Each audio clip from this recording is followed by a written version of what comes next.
Semangat, semangat, semangat buat teman-teman semua yang baru saja mengalami kegagalan, baik dalam pekerjaan, asmara, maupun kehidupan. Percayalah, kalian bisa, dan itu sudah setengah jalan keberhasilan. Teman-teman semua, subscriber setia channel spesial horor. Kali ini untuk menambah semangat, satu lagi cerita horor akan Mimin sajikan buat kalian. Berjudul Jalan di Lintas Sumatera, dari akun Twitter @bristory, yang berkisah tentang perjalanan horor suami istri naik mobil tengah malam menuju rumah orang tuanya di Lampung. Penasaran? Langsung saja, selamat menyimak dan salam horor.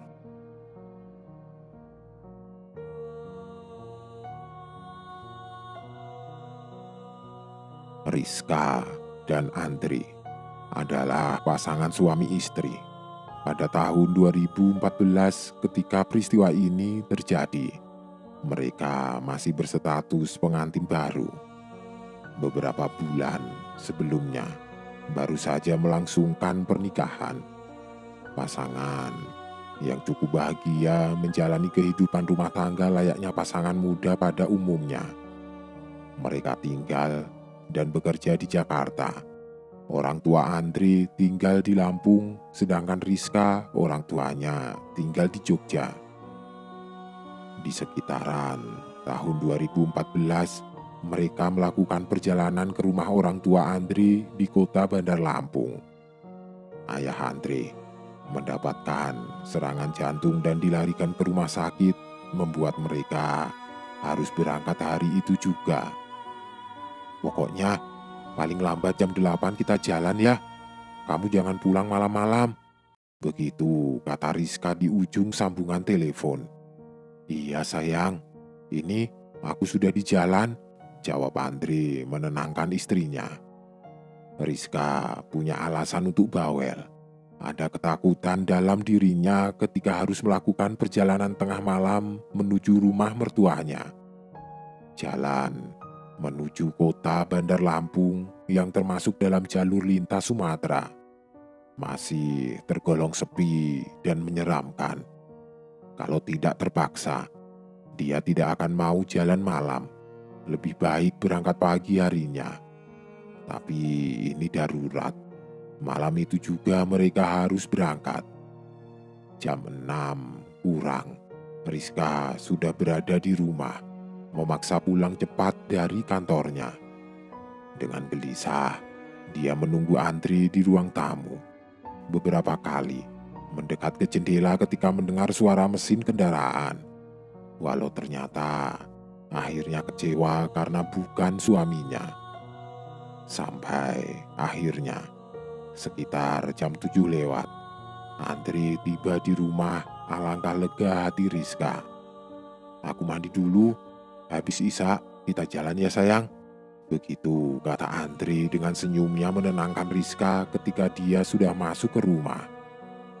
Singkatnya, selepas waktu Isya, mereka akhirnya benar-benar berangkat menuju Bandar Lampung di Pulau Sumatera. Mobil yang mereka tumpangi lantas menyusuri jalan tol panjang menuju pelabuhan Merak di ujung barat Pulau Jawa. Dari Merak, mereka lanjut menyeberang Selat Sunda menggunakan kapal feri. Setelah kira-kira 2 jam terombang-ambing di tengah lautan, sekitar jam 12, kapal laut yang mereka tumpangi bersandar juga di pelabuhan Bakauheni dengan selamat. Disinilah bagian perjalanan yang sungguh sangat riskan.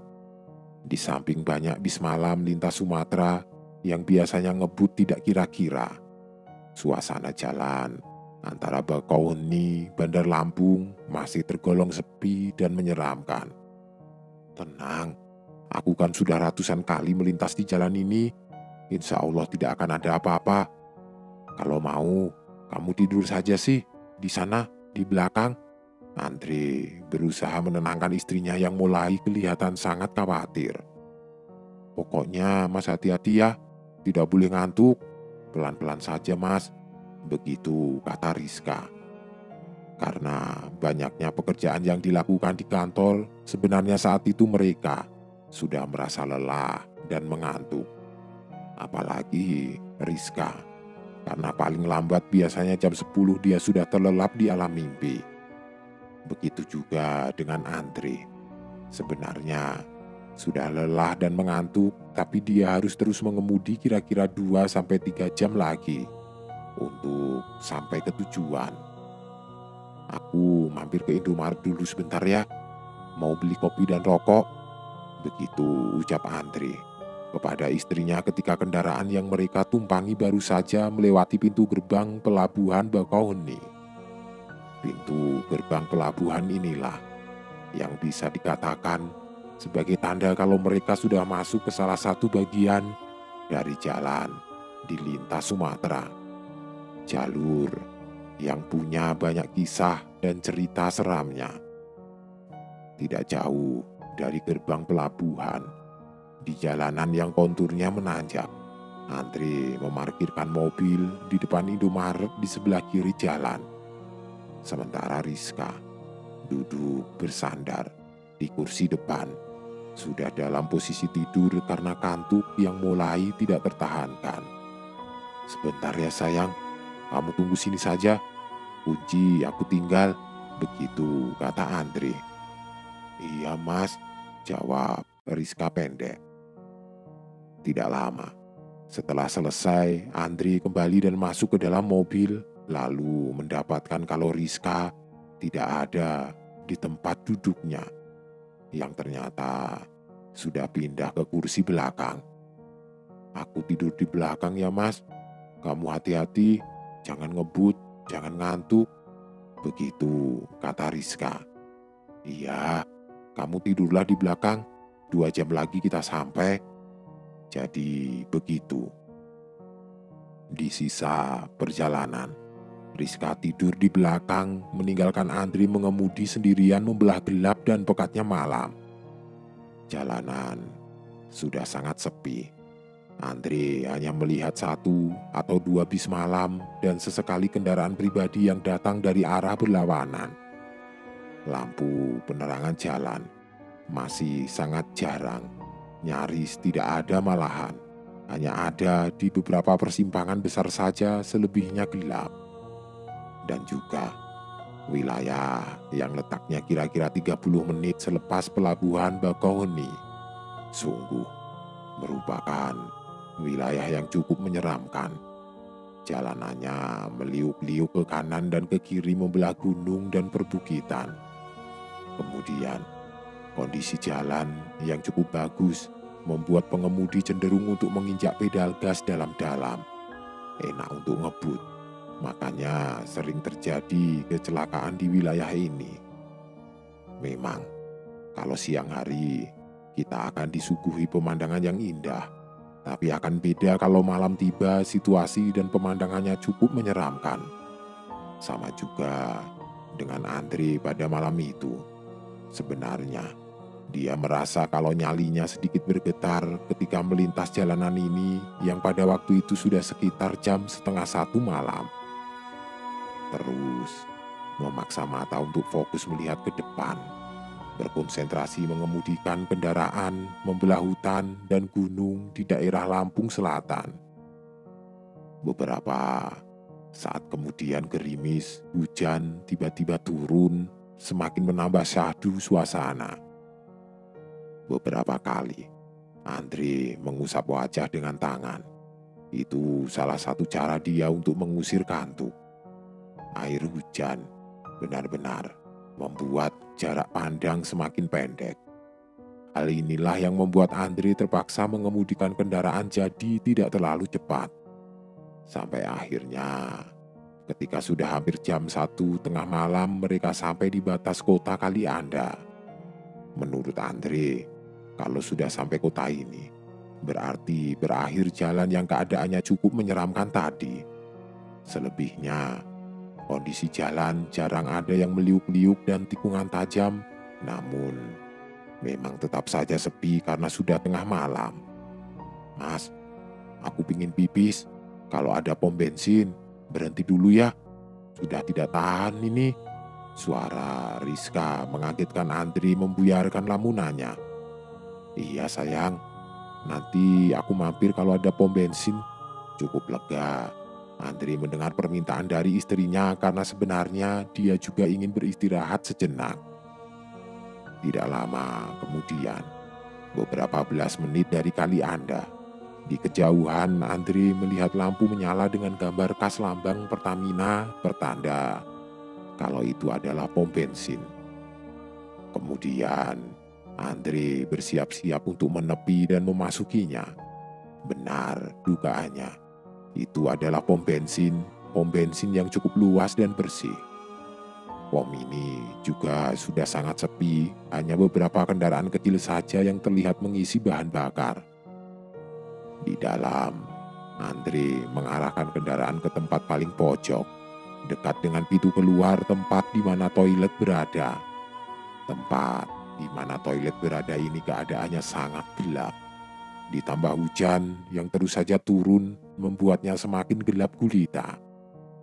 "Sayang, bangun. Sudah di pom bensin ini," ucap Andre membangunkan sang istri. "Di sebelah mana toiletnya, Mas?" Sambil mengucek-ucek mata Rizka melihat sekeliling. "Itu pintunya, dekat kan?"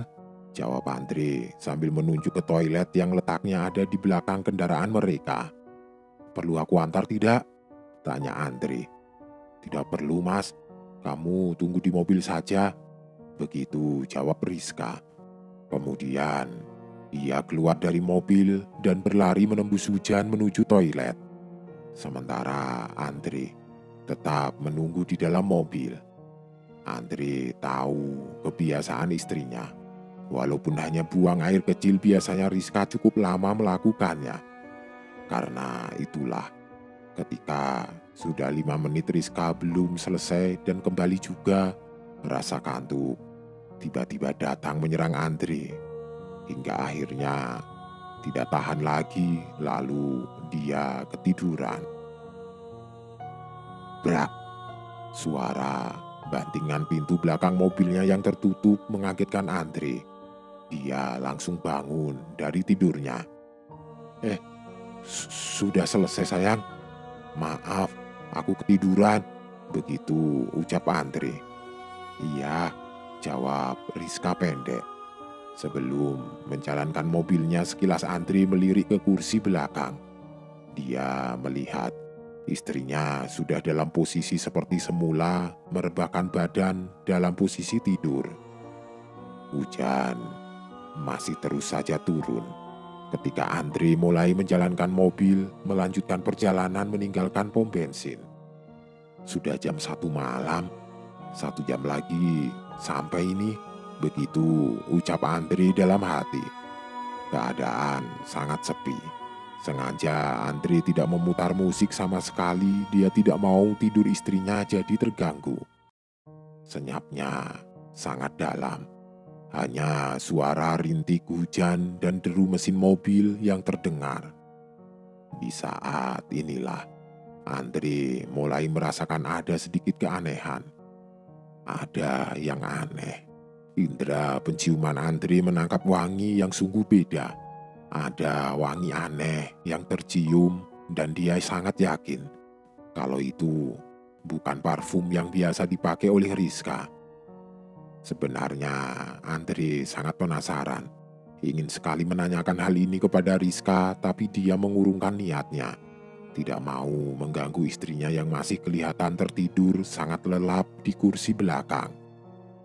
Beberapa kali juga dia melirik kaca spion untuk mengetahui situasi di belakang. Masih belum kelihatan kalau Rizka sudah bangun dari tidurnya. Mungkin ini wangi sabun baru yang dipakai Rizka di toilet tadi untuk bebersih.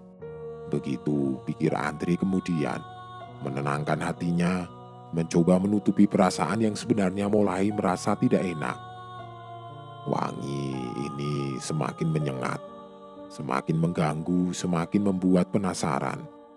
Perasaan Andre semakin tidak enak. Ini benar ada yang aneh. Dia yakin itu. Hal inilah yang akhirnya membuatnya berniat untuk membangunkan Rizka saja, tidak peduli walau Rizka akan ngambek nantinya. Andre mulai cemas.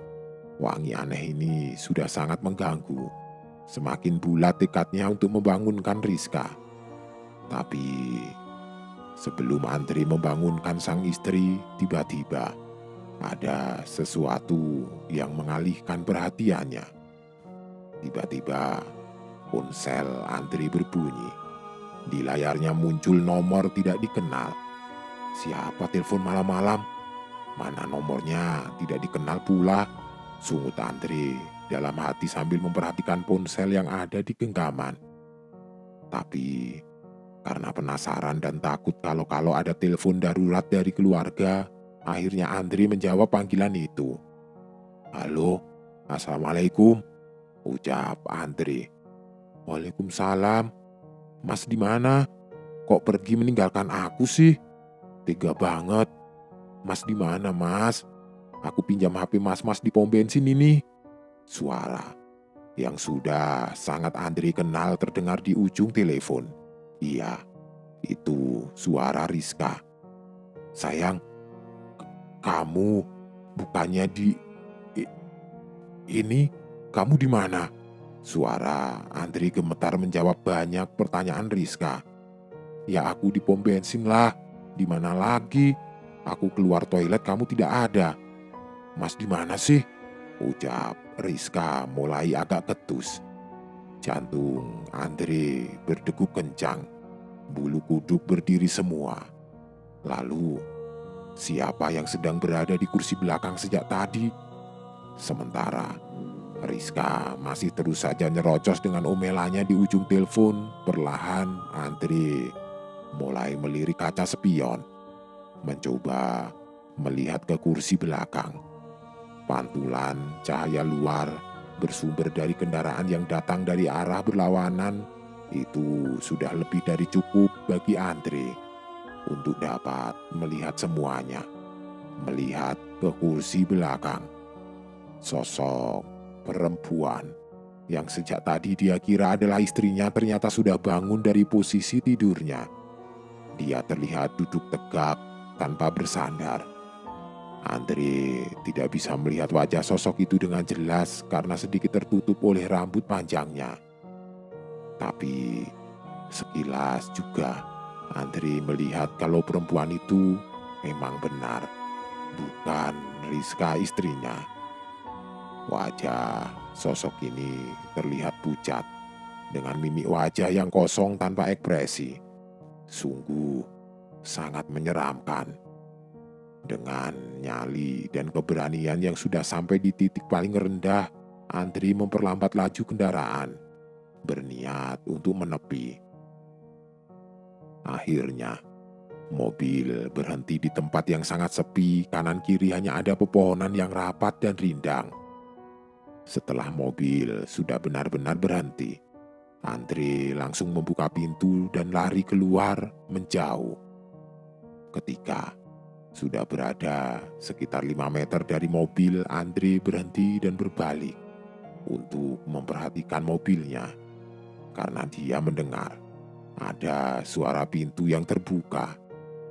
Dari tempatnya berdiri, Andre dapat melihat dengan jelas kalau sosok perempuan berambut panjang mengenakan pakaian berwarna gelap itu keluar dari mobilnya, keluar dari pintu belakang. Lalu dia berjalan menjauhi mobil, melangkah menuju pepohonan yang ada di pinggir jalan. Oh, bukan. Ternyata perempuan itu bukan melangkah berjalan, tetapi terlihat seperti bergerak melayang. Terus melayang masuk ke pepohonan rindang dan gelap, sampai akhirnya benar-benar hilang di telan gulita. Andre nyaris pingsan melihat itu semua. "Kamu tunggu di situ saja ya sayang. sebentar lagi aku sampai di sana, ucap Andre dengan suara bergetar kepada Rizka yang masih setia menunggu di ujung telepon karena masih syok dengan kejadian yang baru saja dialaminya. Andre baru berani masuk ke dalam mobil setelah dia sudah benar-benar tenang, lalu membawa mobilnya kembali ke pom bensin di mana Rizka masih menunggunya. Begitulah satu peristiwa yang tidak akan pernah dia lupakan di jalanan lintas Sumatera.